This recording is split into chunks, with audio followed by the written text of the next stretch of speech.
All right, everyone. Vox has decided to declare Bernie Sanders the Democratic frontrunner of 2020. Now, on the one hand, they're kind of right, because all the younger and more actual leftist Democrats, they'd love to have Bernie Sanders as the candidate the next time around. A lot of them feel Bernie Sanders should have been the candidate anyway, was shafted by the pro-war factions of the Democratic Party, namely the Clintonians, the neoliberals. Which is true. You read the DNC emails, and you know, Clinton was working with them hand in hand to shut down Sanders. Sanders had to essentially gull himself into a non-aggression pact. He raised money for his opponent during the primaries. It was stupid. The DNC's line is basically, oh yeah, we can screw a candidate if we want to. We're like a private entity, which is true. They're a for-profit corporation. That's what the DNC is. They take money from people, and they siphon most of it off, and then they run their campaign and hope to give kickbacks to those people when they win. That's why the Democratic Party's so weak right now. They got all the money in the world and actually lost a significant amount of support. It's hilarious. Now here's the problem. The problem is this. The neoliberals don't want Bernie Sanders, and they still control the DNC. They still control. Perez is a neoliberal. Pelosi is a neoliberal. The people in positions of command within the DNC who are capable of ordering around those that are raising and bundling the money still want a neoliberal candidate. Now, what do I think is going to happen? In the midterm elections, this is, it's like I've said for months and months now. If the midterms go really sour for the Democrats, social alienation is going to steeply increase in the party, and they're going to have no choice but to do a shit ton of soul searching. They're going to have to let go of some of the neoliberals. They probably will turn into a progressive party. Bernie Sanders may very well become the candidate, although my money would be on Elizabeth Warren. I think Elizabeth Warren would be their candidate before Sanders. Now, she's not really a progressive. She's still a neoliberal, but she takes up a couple of so-called progressive causes, namely, she's, more on the feminist side. Bernie Sanders, a little bit less so. He had that one weird poem he made when he was in college about like a woman enjoys, passionate sex with her man while fantasizing about being raped by several men at the same time or something. It was a little bit creepy, honestly, from Sanders. A little bit odd. You know, it's just his idea of art because he's a commie. But we'll leave that alone. But Elizabeth Warren, she takes up that. She's more anti-gun. Sanders is not, because he's running in Vermont. Now, Bernie Sanders, you got to realize another thing. Please, Bernie Sanders is not really a Vermonter. Bernie Sanders is from Brooklyn. A lot of times, our politicians here are New York City politicians. They come here to get educated and run for office and stay. They come here after they've made a mint in private business elsewhere, and they come here, they run for office, and they end up staying. Another problem for Sanders is this. I've seen Sanders debate. I mean in a real fair and open debate. And he's okay so long as the opponent is remaining civil. I saw him live debate Rich Tarrant back in, I think it was 2008 in that election. Now, I did a write-up about it and got second prize for my senior law class, actually, at the time. But here's the problem. Trump is not civil. And Bernie Sanders is not used to having to debate people that are uncivil because of the nature of Vermont politics when he's up here, as well as, I would say, when he speaks within the Senate itself. Usually it's just a fiery monologue. There's nobody to interrupt him. Bernie Sanders does not do well under significant amounts of pressure. You saw this when he was attempting to, quote-unquote, debate Hillary Clinton. Now, Hillary Clinton can't debate her way out of a plastic bag. She's a poor debater. She lost all 3 debates against Donald Trump. Fuck what the elitists within the legacy media say. Trump continuously gained support over that period of time. Clinton looked weak. It's a different debate strategy, and Trump carried the day in all 3 cases. The second debate, not so much. But in the first debate, he came out and hammered her. In the third debate, he came out and hammered her. Certainly, Tim Kaine got hammered by Mike Pence, which is, no small task for Pence, considering how soft-spoken he tends to be. But therein lies the problem. Bernie Sanders would fold under the pressure that Trump can deliver. It would be easier for Trump to debate Sanders, who proclaims himself a socialist, than to debate Hillary Clinton, who tried to move to the right and pretend that she was a traditionalist. Oh yeah, I want to keep the country safe, all these wedge issues, shove them to the side, talk about sane issues. One thing I will say in his favor is that Sanders would wage an issue-based campaign. The problem is, under the current paradigm shift, that's probably the worst thing that you can do. Now, I said, if Bernie Sanders had been nominated instead of Hillary Clinton, I expect he still would have lost, and in fact lost by a greater margin. He would have done better in New Hampshire than Hillary Clinton did, certainly. Probably would have done better, maybe gotten North Carolina. He would have faltered even worse in the Rust Belt. I'm sorry, but if you're going for the Rust Belt business Democrats, Bernie Sanders is not your candidate. Elizabeth Warren probably wouldn't be your candidate. If Bernie Sanders does end up becoming the nominee, and I doubt it, because the DNC has basically disowned him. He's not technically a Democrat. He's an independent who caucuses with the Democrats. He had to switch his party temporarily just to campaign in this last election. Not technically a Democrat. If he does run, there's a 50-50 chance at best that he wins. Now, he wouldn't be facing Hillary Clinton. She'll never run again.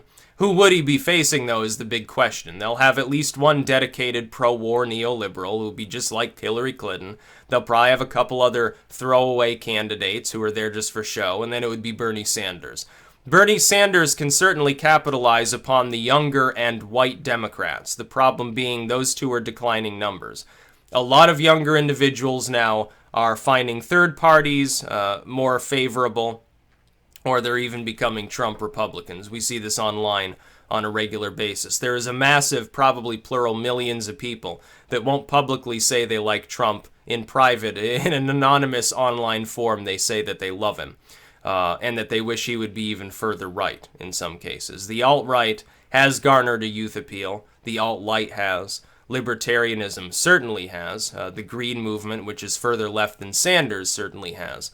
Bernie Sanders' style of democratic politics is dying. The problem is then, if he becomes the candidate, how can he scrape together a coalition to compete in the Rust Belt? I would say if Elizabeth Warren were to run, her chances would be close to zero as well.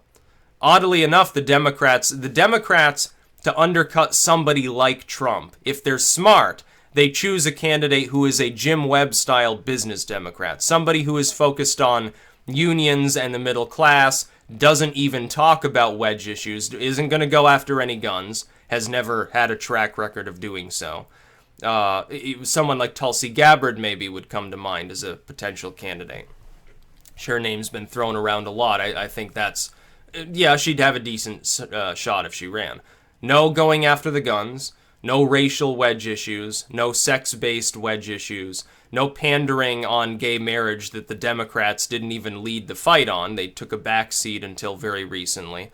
No Obama veneration, no declaring him to be the Messiah and comparing him constantly and favorably to Trump, because it'll look bad. They need a Jim Webb-style business Democrat. They can't go with a progressive. The progressive and neoliberal fronts within the Democratic Party are at war with one another, and that's why the Democratic Party has no platform. They'd lose. Trump would become the president for a second term if Bernie Sanders is the one opposing him. That's my prediction. I don't even have to wait until a primarying begins in the Democratic Party. I don't have to wait for more approval polls. Trump would have to fail in a spectacular manner to lose, because people will say, Trump may have his quirks, Trump may be X, Y, and Z, but Sanders is proclaiming himself to be a socialist, and all the business Democrats would feel uncomfortable with that. There's also an additional effect. Hillary Clinton was the minority within the Democratic Party candidate. She got an overwhelming superiority when it came to voters who were black, Hispanic, and so forth, female voters as well. Bernie Sanders was gobbling up college-age white voters and young voters in general. The problem for the Democrats is this. Hillary Clinton's share of the minority vote across the board was lower than that of Obama, despite the fact that she did 10 times more pandering to these groups during the election. In fact, towards the end was running on the single issue of we need to break the glass ceiling. But she lost with white women. She lost with college-educated white women. Her share of the Hispanic vote, I think, was 3 or 4 points down from what Obama had when running for re-election. Her share of the black vote was down a couple of points, to the point at which Trump actually got more votes from these blocks than most Republican candidates have in half a century.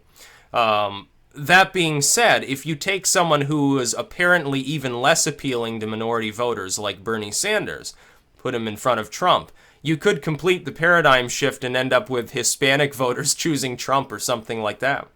You could end up with the Republicans for the first time having a significant proportion, not just a rising proportion as Trump managed to cobble together, but a significant proportion of especially the Hispanic votes. Now, I think that'd be the best thing for the country, and here's why. It would take some of the racial animus off the table. And it would show that the Democrats are not hegemonic, the left is not hegemonic when it comes to pandering to people. Because pandering no longer works, and people are Americans, and they want sane government, regardless of what background of life they happen to be from. Gay voters switching over to Trump would be another thing. There are a lot of people who feel very uncomfortable with the highbrow sounding but ultimately stupid tolerance for Islamofascism that we have within the Democratic Party today. You need a business Democrat to solve that issue, someone who says, yeah, I'm going to do what Trump's doing to ISIS. I have no problem with that because I'm not going to conflate them with like some average liberal Muslim anyway. But the face of the Democratic Party today is threefold. Nancy Pelosi, the aging, whining old woman who doesn't know how to wage a campaign. Dearborn in Michigan, a.k.a. the Democrats don't have a problem with religious individuals as long as it's the right religion. And I would say the Pope, the face of globalism in the world. That's the Democratic Party of today. It's hyper-religious in the organized religion sense, completely colorblind when it comes to economic issues, has no idea how to wage a campaign, and doesn't even apparently have a single leader. They have no leadership figure within the Democratic Party who's actually capable of running. Like Nancy Pelosi can't mount a presidential campaign. Perez can't mount a presidential campaign. They talk about Mark Cuban and Zuckerberg and The Rock and all of these they're not going to run. If they ran, they would lose. It probably will. It'll be a Gabbard or a Sanders or a Warren or somebody like that. Go with the business Democrats. But here's the thing. The neoliberals will get whoever their coronated candidate is, unless the Democrats fail miserably in the midterms, alienating so much of their party that neoliberalism collapses outright. And it will happen. It is inevitable, and I'll tell you why, because of the paradigm shift we're undergoing. It's just a matter of when. Will the Democrats manage to actually mount a campaign in 2020, or are they going to be so weak by that point that they don't know what they're doing? That's the real question of the day. We have to wait and see what happens in the midterms before we can see what happens in 2020. You can't think more than one election ahead. We can make some vague predictions based on what may happen in the midterms, whether the Democrats do well, whether they do poorly. At this point, probably the latter. But until they actually happen, and we see what does happen rather than what may happen, we can't fully predict 2020. All I can say is Sanders couldn't beat Trump. I'm sorry, he can't. It's not going to. You're not going to see a President Bernie Sanders. It's not going to happen. He probably will not be the nominee, because the DNC will do the same thing to him again. They will rob him of the nomination. If he got it, how the hell is he supposed to mount a campaign? All the corporate money that the Democrats have grown so accustomed to will flee the Democratic Party and go for the Republicans or maybe a third party before they fund somebody who calls himself a socialist. They're never going to back him. It's simply not going to happen. So he's doomed. That's about all. Peace out.